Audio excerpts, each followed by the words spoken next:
Love them old race cars, man. And that at the International Motorsports Hall of Fame, there was like a, jeez, I guess it was like a, I think it was Ned Jarrett's car, and it was like a maybe a 64 Impala or a 64 Ford Galaxy or whatever. But they had taken it still had the stock seats in it, all right. But what they did was is they took the armrest off the passenger door and they welded these two little curved bars on it, turned the armrest up on its side and welded those curved bars on the seat underneath so that that armrest would hit him right on the thigh, right on the side of the thigh, to keep him from sliding out of the seat. And I thought that was the coolest thing I had ever seen in a race car. All right, you're wrong, Pockets, but you were pretty close. Wood Brothers, Petty has been around since 1949. Wood Brothers started in 1950. I told you they was pretty damn close. Only because I used my LG G2 brain. I hear you. But yeah, that armrest thing was one of the coolest things I ever seen, man. And I love those old cars. Yeah, 10-4. We had a bloke over here, Pockets. He used to race one of those cars, and how he stopped, he used to stick his arm out the window and grab hold of the roof, so he was driving one-handed. Yeah, keep him straight in the car. Yeah, believe it or not, the old days, that's how they kept themselves in the seat. And this bloke was a man mountain too, like he was a massive man, you know. I'm sure that was in the 60s, though.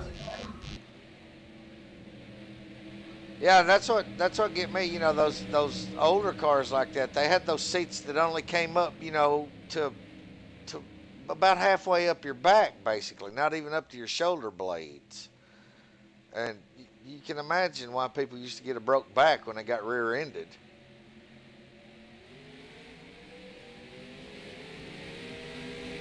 Yeah, mate, they were mad in the old days racing cars.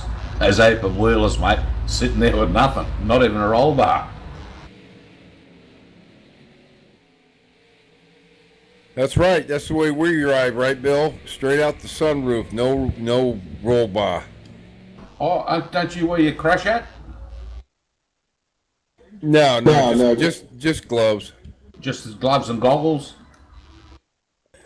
Yeah. I need goggles around my dog. You sneeze and oh man, you got it on my glasses.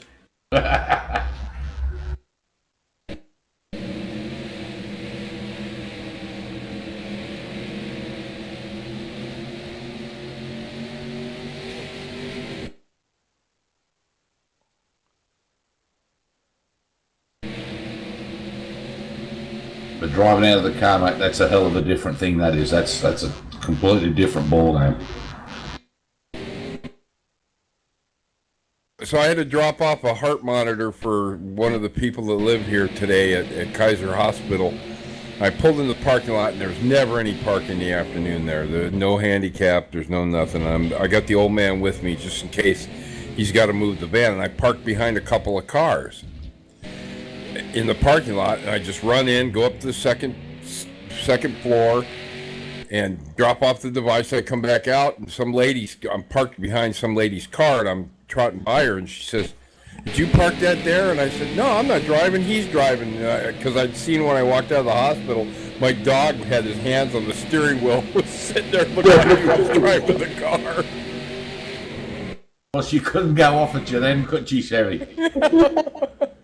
I said, "You have to talk to him. He's driving." She laughed and laughed and laughed. Well, that was a good way to diffuse the issue, mate, wasn't it? Yeah, well, I beat her to the car. She wasn't going to get in her car and get it started and get out before me because I left it running with Don in the car and the air conditioning on and stuff. So, but yeah, it diffused it right away, didn't it?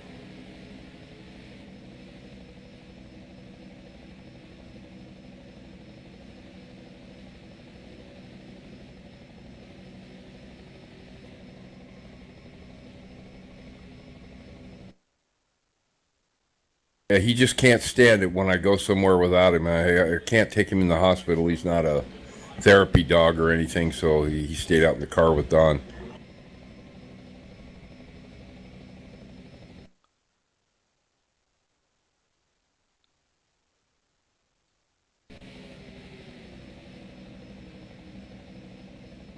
Magoo's got a car in here in the car file manager for tomorrow, so he might be racing.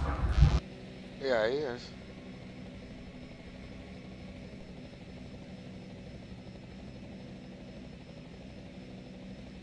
That's about the 20th one with Chevy I've downloaded.